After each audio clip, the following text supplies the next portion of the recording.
더 반갑습니다. 오늘 많은 성도님들이 오시지는 못하였어요. 그렇죠. 그렇지만 또 하나님께서 우리에게 베풀어 주시는 그 은혜로서 이 자리에 당신의 그 충만한 은혜를 베풀어 줄 줄 믿습니다. 또 이 자리에 함께 하진 못하였지만 곳곳에 흩어져서 또 함께 예배할 우리의 광야의 샘교회 지체들에게도 주님의 놀라운 시간이 되어지기를 축원합니다. 오늘은 3.1절입니다. 아까 제가 기도에서도 잠깐 기도하였었지만 지금으로부터 101년 전에 벌써 100년이 넘었습니다. 온 나라의 그러한 국민들이 나라의 독립과 해방을 위하여서 어린아이부터 어른에 이르기까지 모두 독립을 위하여서 일어났던 시간이 바로 오늘이었었죠. 그리고 이것은 독립된 나라의 백성으로 살아간다는 것이 얼마나 귀중한가를 깨달았기 때문에 또한 있었던 그러한 시간인 줄 압니다. 코로나 바이러스로 인하여서 온 나라가 마비가 되고 또 정상적인 일상의 생활을 할 수 없는 지경에 또 이르는 것 같습니다. 그런데 이러한 때를 맞고 보니까 우리가 평소에 누려왔던 그 평안과 행복이 얼마나 감사한가를 더욱더 누릴 수 있습니다. 학생들 같은 경우에 학교 가기 그렇게 싫었어도 학교 가고 싶은 마음이 들 거예요. 그렇죠. 네. 그리고 직장인들 같은 경우에도 마음껏 다닐 수 있는 그러한 자유들, 또한 버스를 그냥 오게 되면 마음껏 타고 택시를 타고 다닐 수 있는 그러한 또 거리를 마음껏 활보할 수 있는 그러한 자유로움들, 또 음식점에 가서 우리가 음식이라도 먹고 하다못해 떡볶이라도 이렇게 먹고 마음껏 먹을 수 있었던 것이 얼마나 큰 축복이며 행복인지 모릅니다. 더군다나 지금 저희가 예배드리면서 마스크를 쓰고 있는데요. 굉장히 어렵지 않습니까? 이거 숨 쉬는 것들이 쉽지 않고 마스크 없이 숨 쉬고 대화할 수 있는 이러한 것들, 특히나 예배를 마음껏 드릴 수 있다라는 것이 얼마나 큰 평안이며 행복인지를 모르겠습니다. 많은 교회들이 큰 교회들 같은 경우에는 사람들이 많이 모이기 때문에 예배를 많이 드리지 못하고 온라인 예배로 드리지만 저희가 이렇게 예배를 드릴 수 있다라는 것이 우리에게 주신 얼마나 큰 행복이며 즐거움인지를 이 때를 통하여서 하나님께서 깨닫게 해주시는 것 같아요. 그렇지 않습니까? 네. 평안함 자체가 그냥 평안하게 일상을 살아갈 수 있는 것 자체가 얼마나 큰 즐거움이며 얼마나 큰 복락이었습니까? 그리고 또 이 코로나 바이러스의 때를 맞이하여서 저에게 들었던 또 한 가지 생각은 무엇이냐 하면 이렇게 이 코로나 바이러스로 인해서 온 국민들이 또한 나라가 이 코로나 바이러스를 물리치기 위해서 애쓰고 또한 생명을 유지하기 위해 생명을 건지기 위해서 굉장히 힘을 쓰고 있지만 그러나 이것뿐만 아니라 우리의 영적인 생명을 얻고 유지하는 것도 굉장히 중요하다는 것을 더욱더 생각하게 되어집니다. 왜냐하면 우리가 아무리 코로나 바이러스의 위협으로부터 안전하게 생명을 얻는다 할지라도 우리의 영혼을 잃어버린다면 그것이 무슨 소용이 있겠습니까? 그렇죠. 아무런 소용이 없는 것이죠. 그래서 우리가 부활주의를 앞두고 저희가 마태복음 말씀을 계속 나누었었는데 우리의 영혼을 위하여서 물론 코로나의 바이러스로 인해서 우리의 건강에 대한 것들도 중요시하지만 부활주의를 앞두고 우리의 영혼과 또한 우리의 복음의 그러한 복음으로 인하여서 우리에게 주신 그 큰 은혜가 무엇인지를 나누어야 되겠다라고 생각을 하여서 말씀을 부활절까지 좀 같이 나누려고 합니다. 무엇보다도 제가 여러분들과 같이 나누고 싶은 그러한 말씀 중에 한 가지가 무엇이냐면 제가 한 몇 년 동안 설교를 준비하고 있는 그러한 설교의 제목이 있습니다. 이게 뭐냐면 사심이라는 그러한 주제로서 제가 설교를 계속 조금씩 써가고 있어요. 그냥 뭐 생각날 때마다 조금 쓰고 그러는데 이 사심이라는 주제가 다른 게 아니고요. 예수 그리스도의 그 십자가와 복음에 대한 것을 사실은 사심이라는 주제로서 제가 단어로서 한번 정리를 하고 생각해보고 말씀을 준비하고 있습니다. 첫 번째 이 사심이라고 하는 것은 무슨 의미겠습니까? 예수 그리스도가 이 땅에 오시는 것, 성육신하신 이 땅의 사심이겠죠. 그렇죠? 이 땅에 오셔서 사신 이유, 왜 예수님께서 이 땅에 오셔야만 했는지, 또한 이 땅에서 살아가시던 예수 그리스도의 그 의미가 무엇인지, 그뿐만이 아니죠. 예수 그리스도가 사심이라고 하는 그것에는 예수 그리스도의 십자가의 못 박히심도 의미합니다. 왜 이게 사심이라는 것으로서 의미가 될 수 있냐면, 예수 그리스도가 십자가의 못 박히심으로 말미암아 우리에게 주어진 그 큰 은혜가 무엇입니까? 우리의 죄가 용서함을 받는 것이죠. 그리고 우리의 죄가 용서함을 받았다라는 그 의미는 무엇입니까? 예수 그리스도가 우리의 죄의 값을 치루어 주셨다는 겁니다. 죄로부터 우리의 영혼을 사신 것이죠. 물론 살아간다는 라이프는 아니지만 예수 그리스도가 우리의 영혼을 사주신 것들, 그러므로 말미암아 우리가 영원한 생명을 얻게 되었습니다. 그뿐만이 아닙니다. 예수 그리스도의 부활하심도 또한 사심이죠. 다시 살아나심. 이게 우리의 구원의 가장 핵심적인 것들을 이룹니다. 또한 그 예수 그리스도의 사심은 우리에게도 의미가 있습니다. 왜 그렇습니까? 우리를 이렇게 구원하여 주시고 예수 그리스도가 이 땅에 사시고 우리를 그 죄로부터 우리를 사시고 또한 부활하심으로 말미암아 우리에게 주신 그 구원의 은혜를 가지고 우리도 이 땅에서 어떻게 해야 됩니까?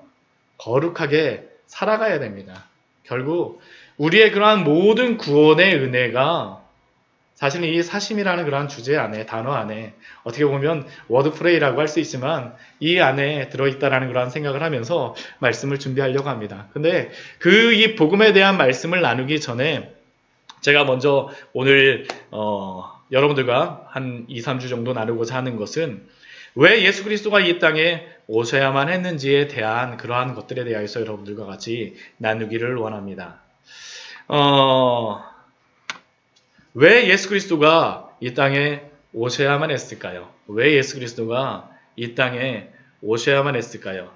근데 이 질문을 하기에 앞서서 더 근본적으로는 왜 하나님께서 이 땅을 창조하셔야만 했는가라는 그 질문을 우리가 먼저 해보아야 됩니다. 그것을 우리가 알아야지만 왜 예수 그리스도가 이 땅에 오셔야만 했는지에 대한 그 답을 얻을 수가 있기 때문입니다.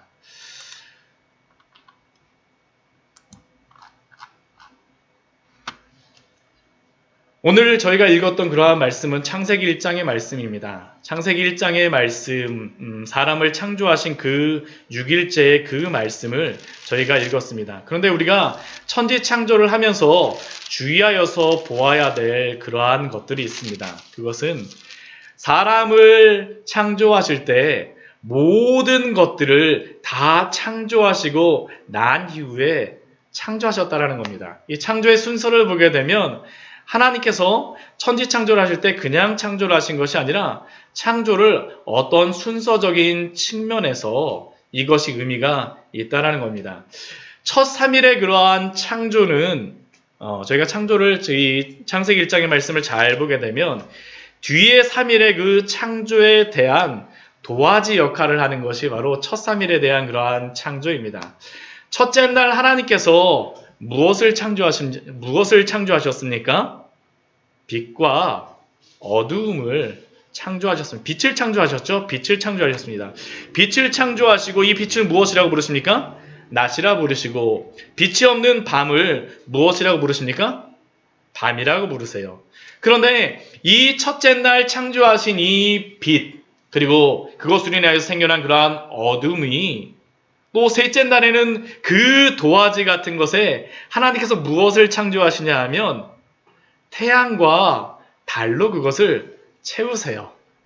그리고 그 안에 별들이 채워지게 됩니다. 첫째 날 빛과 어둠을 창조하신 하나님께서는 셋째 날에 태양과 달과 별들을 창조하심으로 말미암아 그 모든 것들을 채워가십니다. 둘째 날 하나님께서 창조하셨던 것은 무엇이었습니까? 우리 둘째 날 하나님께서 창조하신 것을 보게 되면 궁창을 창조하셨다고 말씀하십니다. 궁창을 중심으로 위의 궁창과 아래의 그러한 물로 나뉘게 하시는데 이 둘째 날 창조하신 이 궁창, 그런데 이 궁창 안에 다섯째 날 하나님께서 어떻게 채우시냐 하면 하늘에 새를 창조하시고요. 새를 창조하셔서 그 하늘의 그 궁창에서 날아다니게 하시고, 또한 그 궁창 아래의 물에서는 무엇을 창조하십니까? 바다 생물들을 창조하심으로 말미암아 바다에서 마음껏 헤엄쳐 다닐 수 있게 하는 게 바로 이 둘째 날의 창조입니다. 둘째 날과 이 다섯째 날이 같이 짝을 이루고 있어요. 둘째 날 창조하신 그 도화지 안에 그 하늘에는 새가 날아다니고 바다에는 모든 생물들이 다니게 하심으로 말미암아 그것을 채우시죠. 셋째 날 하나님께서 창조하시는 것은 무엇입니까? 묻을 드러나게 하세요. 묻을 창조하십니다. 땅을 창조하시고 나서 그곳에 또한 무엇을 나게 하십니까? 씨 맺는 채소, 풀, 열매와 나무들을 나게 하십니다. 그리고 여섯째 날에 그 하나님께서 그 창조하신 그 땅 위에 하나님께서 무엇을 만드십니까? 짐승을 창조하시죠. 짐승을 창조하세요. 그래서 그 짐승으로 하여금 무엇을 먹게 하세요? 풀을 먹고 그 열매를 먹고 그 모든 것들을 누리게 하십니다. 결국 그러니까 하나님의 창조라는 것은 이 첫째 날부터 셋째 날 만들었던 그 창조의 그러한 모든 것들이 넷째 날, 다섯째 날, 여섯째 날 만들어진 그 창조의 피조물들로 하여금 누리게 하시는 것이 바로 이 창조의 순서라고 할 수 있습니다. 근데 이러한 모든 창조를 하시고 나서 가장 마지막에 만드시는 피조물이 있습니다. 그 피조물이 무엇입니까? 사람이죠, 사람. 사람이에요. 왜 하나님은 사람을 가장 마지막에 창조하셨습니까? 그것은 다른 것이 아닙니다. 이 여섯째 날까지 만들어 놓으신 모든 것들을 다 누리고 기뻐하며 즐거워하며 살아갈 수 있도록 하나님께서 창조하신 것입니다. 흡사 우리들이 제가 저희 가정을 잠깐 예를 든다면 저희 딸들이 낳을 때 태어나기 전에 저희가 정성껏 옷도 준비하고 기저귀도 준비하고 젖병도 준비하고 우유도 준비하고 또 이불도 준비한 것처럼 제가 저희 큰딸이 날 때 가장 제가 그 기억이 나는 것 중에 한 가지가 무엇이냐면 세차를 열심히 했어요. 한동안 세차를 잘 안 하다가 회사 다녀가 바쁘다고 생각해서 세차를 안 하다가 그 딸을 태워야 된다는 그 생각이 드니까 차를 세차를 해야 되겠다는 생각이 들어가지고 그 안에서부터 시작해서 막 이렇게 막 털어냈던 그러한 기억이 있습니다. 하나님이 천지를 창조하신 것도 이것이죠.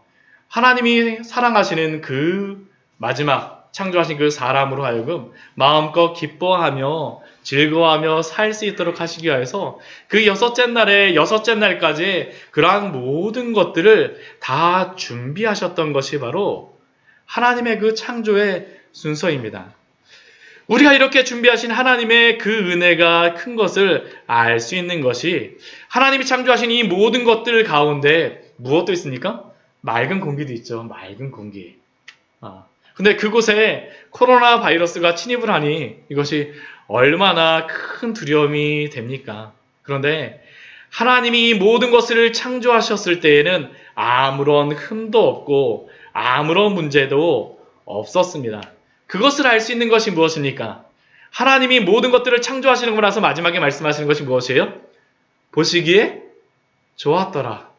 심히 좋았더라고 말씀하시죠. 오늘 말씀에도 보게 되면 25절 말씀을 보게 되면 하나님이 짐승들을 다 만드시고 나서 하나님이 보시기에 좋았더라.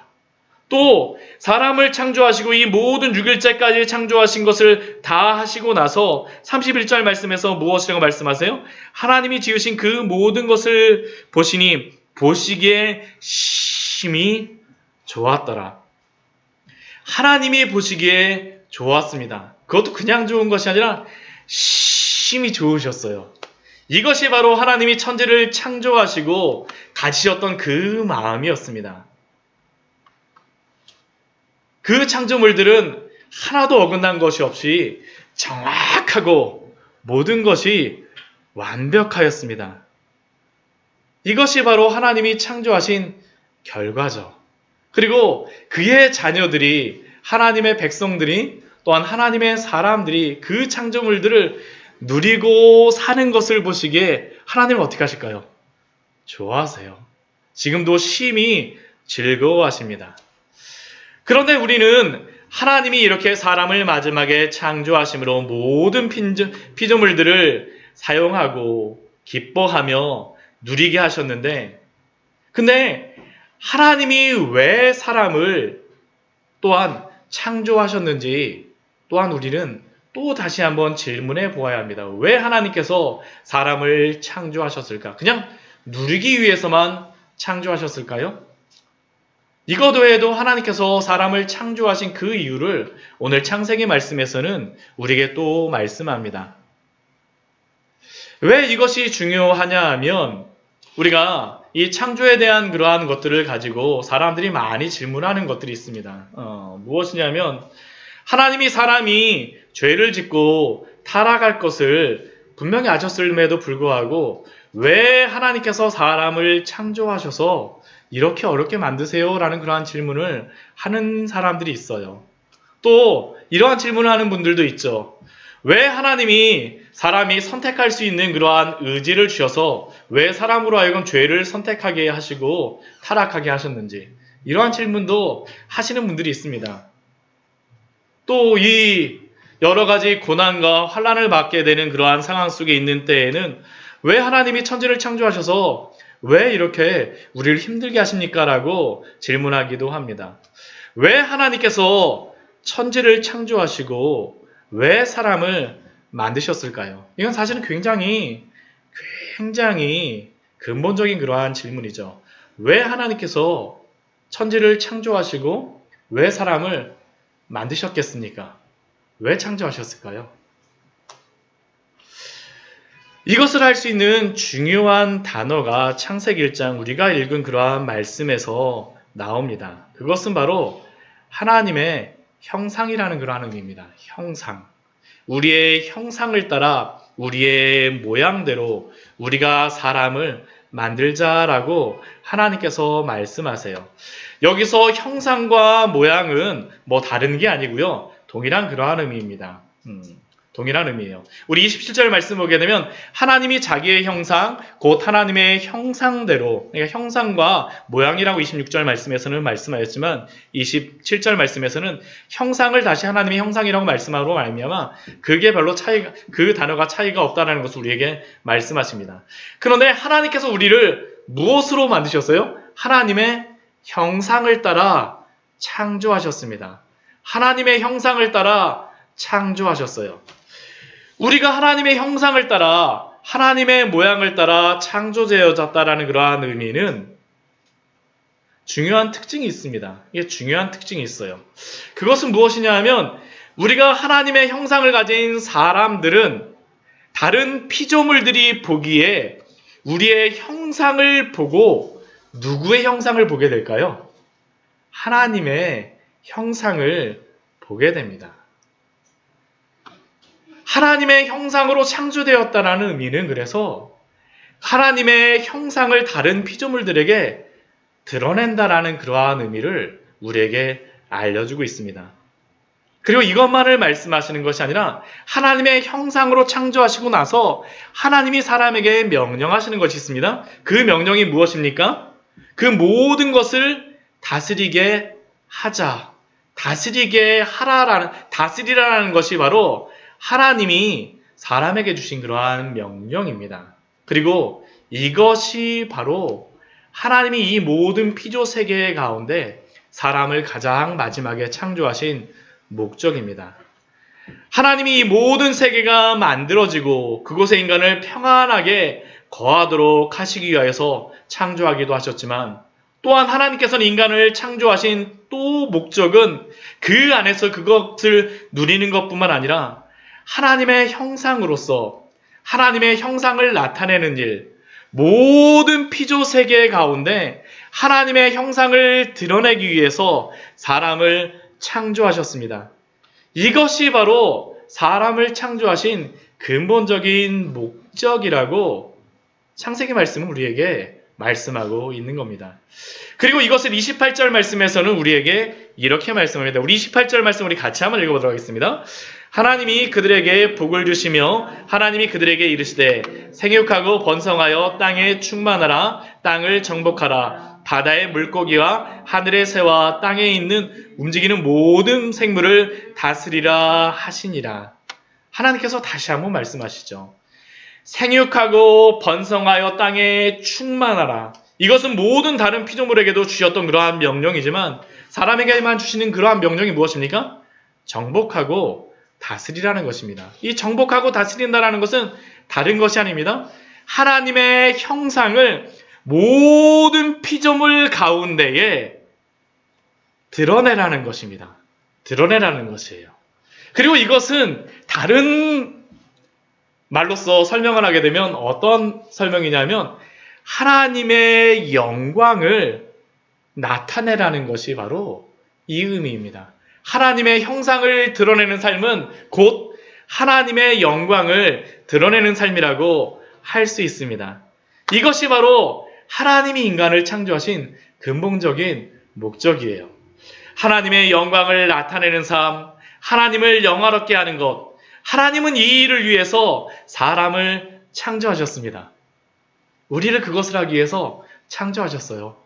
우리를 그것을 하기 위해서 창조하셨어요. 이것을 우리가 웨스트민스터 소요리 문답 1문에서는 이렇게 설명하고 있습니다. 이렇게 설명하고 있어요. 우리 1문 보게 되면 웨스트민스터 소요리 문답에서는 이렇게 질문합니다. 사람의 제일 되는 목적이 무엇입니까? 그리고 그것을 무엇으로 답을 하게 되냐면 인간의 제일 되는 목적은 하나님을 영화롭게 하고 하나님을 영원토록 즐거워하는 것이다라고 말씀하고 있습니다. 저는 이 소요리 문답 제1문의 1문과 이 답은 성경의 가장 핵심적인 진리를 정의해 놓은 것이라고 믿습니다. 때때로 이런 분들이 계세요. 교회에서 성경의 교리를 공부하는 것은 구세대의 그러한 것이다라고 생각하시는 그러한 분들도 있고요. 또한 성경의 그러한 말씀만을 잘 공부하는 것이 필요하다라고 말씀하는 그러한 분들도 계십니다. 또 어떤 분들은 교리를 이렇게 정리된 이러한 교리를 보게 되면 이거 신학적인 이 교리를 공부하는 것은 이게 우리의 지식을 채우기 위한 것이 아닌가라고 생각하는 그러한 분들도 계신데 그런데 이 교리를 이렇게 정리한 이유는 다른 것이 아닙니다. 성경의 핵심적인 진리를 아주 잘 정의해 놓은 것이 바로 이 교리이며 제가 신학교 가서 정말 깨달았던 마지막에 3년의 공부를 하고 나서 제가 깨달았던 그것이 무엇이었었냐면 바로 이것이었어요. 저는 이 성경의 그 교리를 굉장히 두꺼운 책이라고 생각하고 신학자들이 이것을 굉장히 두껍게 정리한 것이라고 생각했었는데 제가 나중에 그것들을 다 공부하고 나중에 생각해 보니까 이것은 단순히 그냥 신학적인 교리로 정리하는 것이 아니라 그 안에서 하나님의 놀라운 그 은혜를 말씀으로부터 하나님께서 깨닫게 하여 주시고 정리하게 하신 것이 바로 이 신학의 교리구나라는 것을 알게 되었습니다. 결국 이 신학의 교리는 단순한 그냥 지식적인 정리가 아니라 믿음의 고백이요 간증입니다. 그렇다면 우리는 우리 스스로에게 한번 질문해 보아야 합니다. 우리는 하나님이 우리를 하나님의 형상을 드러내기 위해서 하나님을 영화롭게 하기 위해서 우리를 창조하셨다는 것을 믿으십니까? 믿으십니까? 그리고 그것을 알고 깨닫고 그 안에서 깊은 은혜 가운데 살아가고 계십니까? 저는 이것이 단순히 지식적인 것으로만 전하여지지 않았으면 좋겠습니다. 성경은 우리를 창조하신 목적이 바로 창세기 1장서부터 우리에게 말씀하시는 것이 무엇입니까? 하나님의 형상을 드러내기 위하여서 하나님의 영광을 나타내기 위하여서 우리를 창조하셨다는 것을 우리에게 말씀합니다. 그리고 이것은 단순히 창세기 1장에서만 말씀하시는 것이 아니고요. 성경의 곳곳에서 이 진리를 계속해서 말씀합니다. 계속해서 말씀해요. 계속해서 말씀합니다. 우리 이사야서 말씀에도 보게 되면 제가 이 말씀들을 몇 군데를 좀 찾아왔습니다. 이 앞에다가 제가 해놨는데요. 이사야서 43장 21절 말씀을 보게 되면 하나님이 우리를 왜 창조하셨는지를 이사야서 말씀을 통해서 이렇게 말씀합니다. 이 백성은 내가 나를 위하여 지었나니 나를 찬송하게 하려 함이니라. 하나님이 우리를 창조하신 목적을 무엇이라고 말씀합니까? 나를 찬송하게 하려 함이니라. 하나님을 영광 돌리기 위하여서. 우리 저번 때 우리 홍윤기 자매가 우리 플루스를 굉장히 아름답게 우리 해주셨었는데요. 우리 그것을 하면서 은혜가 되어졌던 이유가 무엇입니까? 하나님의 영광을 그것을 위해서 찬양하였던 것이었었죠. 우리 장로님도 이렇게 전자 트럼펫을 이렇게 하시게 되면 굉장히 은혜가 되는 이유가 무엇입니까? 하나님을 찬양하기 위해서 우리를 부르신 것입니다. 우리가 이 예배에 나온 것도 그거죠. 하나님이 우리를 창조하신 이유는 다른 것이 아닙니다. 하나님이 우리로 하여금 하나님의 영광을 찬송하게 하기 위해서 우리를 창조하신 줄 믿습니다. 이것이 바로 이 예배의 시간이죠. 이것이 바로 이 예배의 자리입니다. 또 우리 이사야서 우리 60장 21절 말씀을 보게 돼도 이렇게 말씀하십니다. 내 백성이 다 의롭게 되어 영원히 땅을 차지하리니 그들은 내가 심은 가지요. 하나님이 우리를 당신이 심은 가지, 나무라고 말씀하십니다. 내가 손으로 만든 것으로서 무엇을 하게 하시려고 하십니까? 나의 영광을 나타낼 것인지, 나의 영광을 나타낼 것인지. 우리가 심겨진 그 모든 곳에서 하나님은 하나님의 영광을 우리를 통하여서 드러내기를 원하세요. 우리 학생들은 그 공부하는 자리가 무슨 자리입니까? 하나님의 영광을 드러내는 자리예요. 직장인들은 그 직장이 어떤 곳입니까? 하나님의 영광을 드러내는 자리죠. 예배드리는 이 자리뿐만 아니라 우리가 있는 그 모든 것, 행하는 것들이 다 무엇입니까? 하나님의 영광을 위하여서, 우리를 나타내기 위해서 우리를 창조하셨습니다. 이게 바로 우리를 창조하신 목적입니다. 우리 로마서 11장 36절 말씀은 정말 은혜로운 말씀이에요. 저는 이 말씀 너무 좋아요. 우리 로마서 11장 36절 말씀, 우리 앞에 있는 말씀 같이 한번 읽어볼까요? 이는 만물이 주에게서 나오고 주로 말미암고 주에게로 돌아감이라. 그에게 영광이 세세에 있을지어다. 만물이 주로부터 창조되어지고 주로 말미암아서 구원받게 되어지고 다시 주에게로 어떻게 됩니까? 돌아가게 되어져요. 이게 전 인류의 역사를 다 여기에 담고 있죠. 성경의 모든 역사를 담고 있죠. 근데 그 모든 것이 무엇을 나타냅니까? 하나님의 영광이 다 드러나는 것입니다. 온 인류의 역사는 결국 무엇입니까? 하나님의 영광을 위하여서 나타낸다라는 것이 바로 성경이 우리에게 말씀해주는 중요한 진리입니다. 이것을 떠나서는 도대체 우리가 성경을, 하나님의 영광을 보지 않고는 우리가 도대체 알 수가 없죠. 나머지 것들을 아무리 한다 해도 하나님의 영광을 우리가 보지 않고는 이 성경을 보았다라고 우리가 할 수가 없는 것입니다. 이뿐만이 아니죠. 우리 명시적으로 우리 고린도전서 우리 6장 19절 말씀, 20절 말씀과 고린도전서 우리 10장 31절 말씀은 무엇이라고 말씀하십니까? 우리의 몸조차도 무엇이라고 말씀하십니까? 값으로 산 것이 되었으니 그런즉 너희 몸으로 하나님께 영광을 돌리라. 우리의 몸으로 하나님께 영광을 돌리라. 우리의 몸을 통하여서 하나님의 영광을 돌리라라고 하나님이 우리에게 말씀하여 주셨어요. 우리 고린도전서 우리 10장 31절 말씀은 뭐라고 말씀하세요? 너희가 먹든지 마시든지 무엇을 하든지 다 하나님의 영광을 위하여 하라. 이게 바로 하나님이 우리를 창조하신 그러한 이유입니다. 하나님이 바로 이것을 위하여서 우리를 창조하셨습니다. 하나님은 우리를 하나님의 형상을 드러내기 위하여서, 하나님의 영광을 위하여서, 하나님을 영화롭게 하기 위해서 창조하셨습니다. 그런데 이 목적을 위하여서 우리는 살아가고 있나요? 이것은 결코 건조하거나 메마른 진리가 아닙니다. 이 말씀은 우리의 모든 생각과 사상, 우리의 모든 것들을 송두리째 바꾸어 버리는 그러한 진리입니다. 우리는 지금까지 우리가 살아왔던 그러한 목적이 대부분 무엇이었습니까? 나의 형상, 나의 어떠함을 드러내기 위해서, 나를 영화롭게 하기 위해서, 나의 영광을 위해서 살아왔습니다.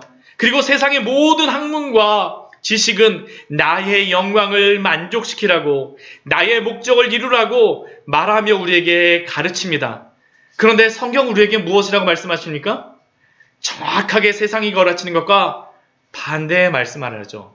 나의 영광이 아니라 하나님의 영광이 바로 하나님이 우리를 창조하신 목적이자 이유라고 우리에게 말씀합니다. 이것은 우리에게 엄청난 충격을 주는 거죠. 엄청난 충격을 줍니다. 엄청난 충격을 주죠.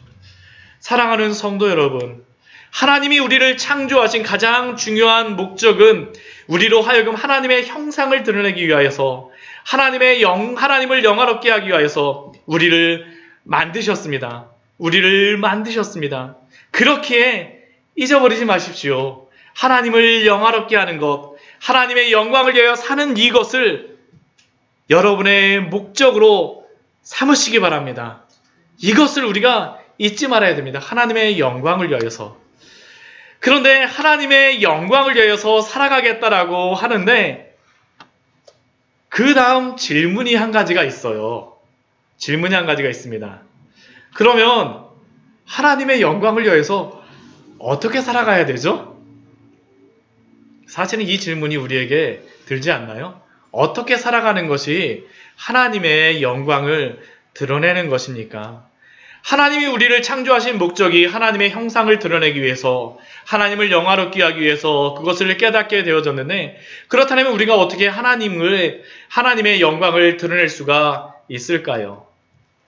이것이 굉장히 중요한 이유가 이것을 잘못 이해하고 잘못 생각하게 되면 우리가 엉뚱한 적용을 우리의 삶 속에 하게 되어집니다. 이러한 것들을 우리 많이 생각을 하죠. 하나님의 영광을 위하여서 우리가 어떻게 살아갈까? 우리가 보통 무엇으로 많이 생각을 하냐 하면 우리가 이 세상에서 성공하는 것, 우리가 돈을 많이 벌고 우리가 세상에서 명성을 많이 얻고 또한 세상에서 부자가 되고 우리가 세상에서 여러 가지 학위를 받고 우리가 세상에서 크게 되는 것을 우리는 무엇으로 많이 생각합니까? 하나님의 영광을 드러내는 것으로 생각합니다. 물론 이것이 하나님의 영광을 드러내는 좋은 수단이 됩니다. 그런데 사랑하는 성도 여러분, 우리가 단순히 이 세상의 것으로만 부유하게 되고 유명하게 되는 것으로만 하나님의 영광, 하나님의 형상을 드러낸다라고 하게 되면 우리가 성경의 많은 말씀을 사실은 이해할 수 없는 말씀들이 너무나도 많아요. 너무나도 많습니다. 왜냐하면 우리가 그렇지 않은 경우가 있기 때문이죠. 우리 아모스서 말씀을 보게 되면 이러한 말씀이 있습니다. 아모스서 말씀을 보게 되면 오늘 예배를 드리기 위해서 나왔는데 아모스서 5장 22절 말씀서부터 24절까지의 말씀을 보게 되면 하나님이 이렇게 말씀하세요. 뭐라고 말씀하시냐면 너희가 내게 번제나 소제를 드릴지라도 내가 받지 아니할 것이요 너희의 살진 희생의 화목제도 내가 돌아보지 아니하리라. 내 노래소리를 내 앞에서 그칠지어다 내 비파소리도 내가 듣지 아니하리라. 이 말씀만 듣게 되면 우리가 어떻게 됩니까?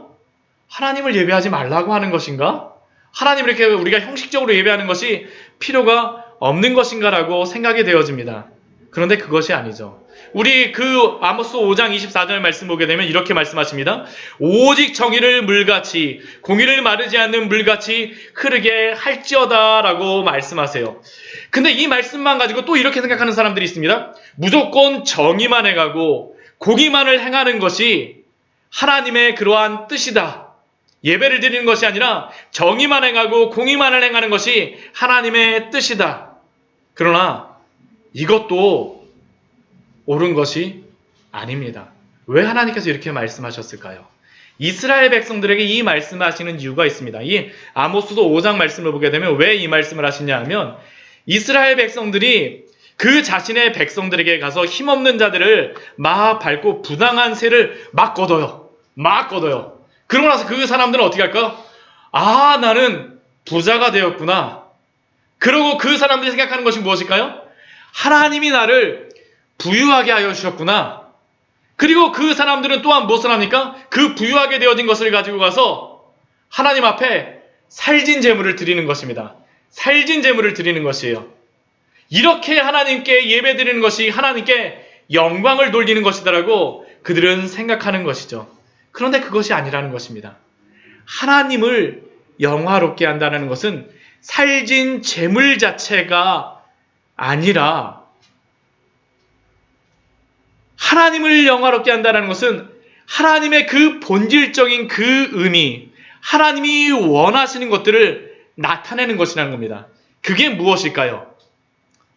이게 바로 우리 웨스터민스터 소요리 문답 두 번째에 대한 그러한 것이 바로 이것에 대한 답입니다.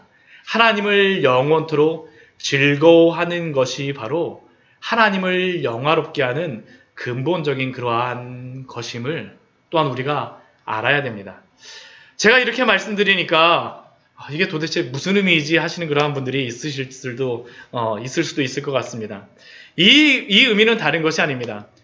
우리가 하나님을 영원토록 즐거워하고 영원토록 기뻐하는 것으로 하나님의 영광과 형상을 드러낼 수가 있다라는 것을 여기서는 말하는 겁니다. 즉, 우리의 상황과 상관없이 하나님을 즐거워하는 것이 바로 하나님을 영화롭게 하는 가장 좋은 방법이며 하나님이 원하시는 방법이라는 겁니다. 이 말씀은 다른 것이 아니라 다른 것으로 하나님을 영화롭게 하는 것이 아니라 하나님 자체를 목적으로 삼고 하나님을 기뻐하는 것으로 하나님을 즐거워하는 것으로 너의 목적을 삼으라는 것이 하나님의 영광이다라는 것을 우리에게 의미하는 것입니다. 저는 이것을 보여주는 가장 좋은 그러한 말씀이 욥기라고 생각합니다. 욥기라고 생각을 하는데요. 이 욥기의 말씀을 우리가 보게 되면 이렇게 생각하시는 분들이 있어요. 욥기 같은 경우에 보게 되면 고난의 책이고 또한 어려운 책이고 이해할 수 없는 책, 고난이 주어졌을 때 우리에게 위로를 주기 위한 책이라고 생각을 하는데 이 욥기는 잘 보게 되면 단순히 고난만 위로하는 그러한 책이 아닙니다. 이 욥기의 핵심적인 그러한 내용은 무엇이냐 하면 하나님을 참되게 예배한다는 것이 무엇인지, 하나님을 경외하며 영광을 돌리는 것이 무엇인지, 또한 하나님을 기뻐하는 것이 무엇인지를 알려주는 책입니다. 무엇을 통하여서요? 고난을 통하여서 이 욥기에서 말씀합니다. 왜 그것을 우리가 알 수 있냐 하면 욥기 42장 말씀 때문입니다. 우리 욥기 42장 말씀을 보게 되면 이러한 그 욥기 42장 말씀을 보게 되면 어떠한 말씀이 나오냐 하면 하나님 앞에서 욥이 회개를 하게 됩니다. 하나님 앞에서 회개를 하게 돼요. 근데 이 욥이 회개하는 그러한 내용이 나오는데 왜 욥이 회개하게 됩니까? 이 앞에 그 말씀을 보게 되면 욥이 그 앞부분에 고난을 당하고 나서 하나님께 계속 질문을 합니다. 뭐라고 질문하냐면 하나님, 왜 도대체 제가 이 고난을 당해야 됩니까? 왜 제게 이 고난을 주십니까? 저는 하나님 앞에 잘못한 것이 없는데 왜 저에게 고난을 주시죠? 그런데 이것에 대해서 하나님이 답변을 해주시는 그 말씀이 욥기 38장 말씀서부터 41장 말씀에서 말씀해 주세요. 하나님이 왜 고난을 당해야 되는지 그 이유를 말씀해 주시는데 나중에 이제 집에 가서 한번 읽어보십시오. 욥기 38장서부터 41장까지의 말씀에서는 왜 욥이 고난을 당해야 되는지 그 이유에 대해서는 한마디도 하나님께서 말씀하지 않으세요. 한마디도 말씀하지 않으세요. 거기에 보게 되면 뭐가 나와 있냐면 베못이 무엇인지 아느냐? 하나님이 천지를 창조하실 때 너가 그 깊은 곳까지 너가 들어갔다 온 적이 있느냐? 하나님이 욥에게 계속 질문하세요. 거기서 하나님이 말씀하시는 것은 다른 것이 아니라 하나님이 어떠한 분이신지를 욥기 38장서부터 41장까지의 말씀에서 말씀하십니다. 그런데 놀라운 것은 이 말씀을 듣고 나서 욥기 42장 말씀에 보게 되면 욥이 하나님께 회개합니다. 욥이 하나님께 회개해요. 그래서 우리 앞에 제가 말씀을 찾아놨는데 욥기 42장 6절 말씀에서 욥이 하나님께 이렇게 말합니다. 내가 스스로 거두어드리고 티끌과 재 가운데에서 회개하나이다. 하나님은 왜 욥이 고난을 당하는지 알려주지 않으셨는데 욥이 회개를 해요. 왜 회개하겠습니까? 다른 것이 아닙니다. 하나님의 그 위대하심 앞에 내가 누구인지를 알게 되었어요. 하나님의 그 크심 앞에 자신의 그 작음을 깨달은 것입니다. 자신은 하나님께 따져 물을 만한 존재가 아니라 하나님의 그 크신 뜻을 인정하는 존재라는 것을 알게 되었습니다. 귀로만 들어서가 아니라 직접 눈으로 보아서 알았다라고 욥이 고백을 하죠. 지식적으로 하나님을 안 것이 아니라 그 거룩하신 하나님 앞에 자신이 누구인 것을 안 것이에요. 그리고 이것을 가지고 하나님이 욥이 회개하고 나자 하나님이 욥에게 명령하신 것이 있습니다. 욥의 그 친구들에게 명령하신 거, 욥에게 명령하신 것은 아니고요. 욥의 친구들에게 명령합니다. 뭐라고 그 명령을 하냐면 욥에게 부탁하여서 제사를 드리게 하라고 말씀합니다. 이 욥의 친구들이 어떤 일을 했었냐면 욥이 고난을 당할 때에 욥에게 가갖고 네가 잘못해갖고 그 심판을 받았지. 심지어는 어떤 이야기도 하냐면 너가 하나님 앞에 죄를 지음으로 말미암아서 너의 자녀들도 죽게 된 것이 아니냐라고 너의 죄에 대해서 회개하라고 막 책망합니다. 그런데 이러한 친구들에게 하나님이 뭐라고 말씀하시냐면 욥에게 가서 너희들의 그 죄, 너희들이 잘못한 것이라고 말씀하시고 나서 너희들의 죄에 대해서 욥에게 대신 번제를 드리고 예배를 드리게 하라고 말씀해 주세요. 그런데 이러한 이야기를 들었던 욥이 하나님께 그 친구들을 위하여서 예배를 드린다는 것이 쉬울까요? 쉽지 않습니다. 쉽지 않아요. 여러분들 한번 생각해 보세요. 여러분들을 정말 미워하고 맨날 험담하는 그러한 사람이 있었는데 그 사람이 와갖고 나 좀 도와줘 하게 되면 도와주고 싶은 마음이 막 드나요? 쉽지 않죠. 용납이 잘 안 돼요. 정말 미워하는 사람이 있으면 잘 용납이 안 돼요. 그 사람들이 와갖고 나한테 말하는 것조차도 듣기 싫어요. 그런데 하나님께서 그 친구들에게 말씀하신 게 뭐냐면 욥을 통하여서 예배를 드리라고 말씀하세요. 욥을 통하여서 예배를 드리라고 말씀하십니다. 근데 욥이 어떻게 합니까? 예배를 드려줘요. 그러고 나서 어떤 일이 벌어지게 되냐면 욥이 너희를 위해서 기도하면 내가 기쁘게 받으리라고 말씀하시는데 하나님께서 그 이후의 말씀을 보게 되면 하나님이 정말 그들의 예배를 받으셨음을 우리에게 말씀해 줍니다. 근데 42장 9절 말씀을 보게 되면 하나님이 그 명령대로 행하니 그 친구들이 하나님의 명령대로 행하니라 했었는데 42장 9절 말씀을 보게 되면 뭐라고 기록이 되어 있냐면 여호와께서 욥을 기쁘게 받으셨다라고 말씀하십니다. 이 의미가 무슨 의미냐 하면 욥이 이 친구들을 용서하고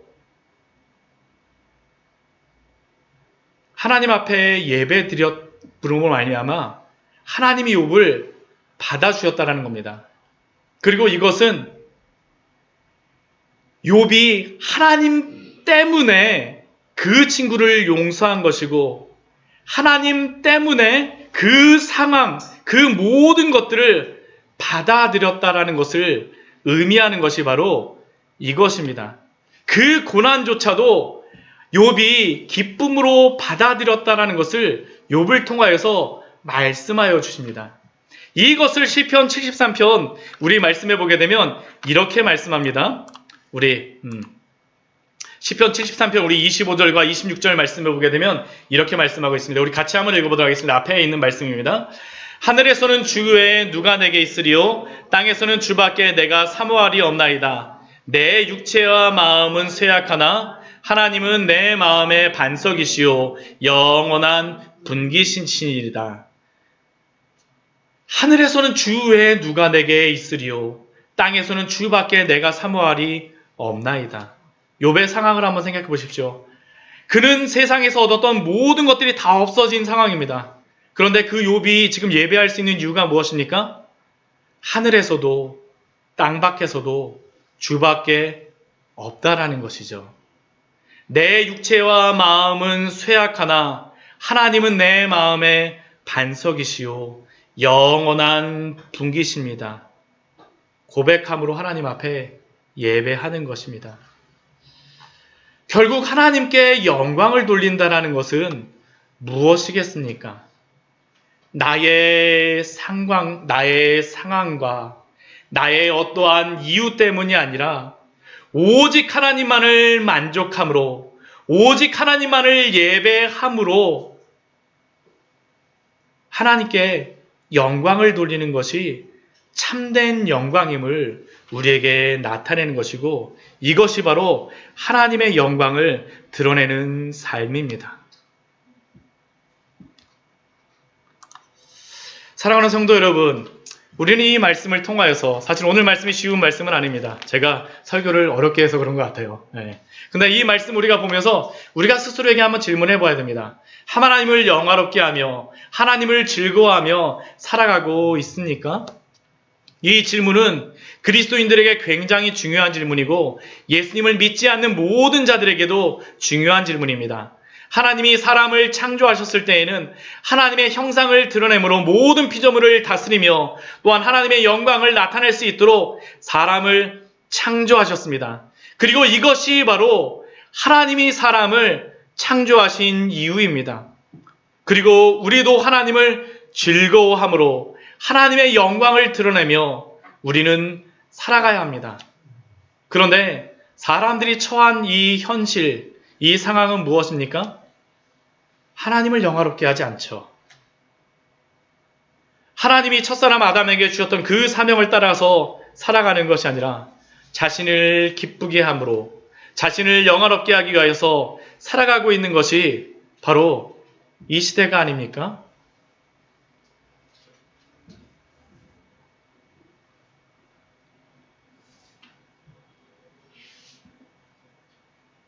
그리고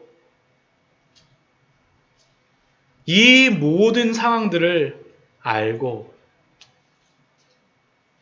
이 시대 안에서 그럼에도 불구하고 하나님을 즐거워하며 기뻐하는 자들로 부르시는 것이 바로 하나님의 은혜입니다. 이게 성경에서 드러난 진리죠. 오늘 말씀은 여기까지로 해서 말씀을 정리하도록 하겠습니다. 이제 다음 주서부터 우리가 왜 이렇게 하나님을 영화롭게 하고 하나님을 즐거워하는 자로 살아가야 됨에도 불구하고 왜 우리가 그렇게 살아가지 못하는지, 또한 이러한 가운데에서 우리가 어떻게 하나님을 영화롭게 하며 즐거워하는 자로 살아가기 위해서 하나님이 우리에게 베풀어 주신 것이 무엇인지를 같이 말씀을 나누도록 하겠습니다. 그러나 오늘 말씀을 마치면서 한 가지는 우리가 반드시 기억하시기를 원합니다. 우리를 창조하신 그 목적은 바로 하나님의 영광을 위하여 우리를 창조하셨음을 기억하십시오. 또한 하나님을 즐거워하며 살아감으로 말미암아 하나님께 영광을 돌릴 수 있음을 기억하심으로 이 한 주간 속에서도 기쁨으로 살아가시기 바랍니다. 코로나로 인하여서 저희가 코로나로 인하여서 슬퍼하는 것도 아니고요. 코로나로 인하여서 나았다라고 기뻐하는 것도 아니라 오직 하나님으로 인해서 기뻐하고 그 하나님으로 인해서 목적을 삼는 것이 바로 하나님께 영광을 돌리는 것임을 알아서 한 주 주님으로 인해서 기뻐하며 살아가겠습니다. 우리 같이 주님 앞에 기도하며 나가도록 하겠습니다. 우리 같이 기도할 때 우리 오늘 말씀과 같이 다른 것이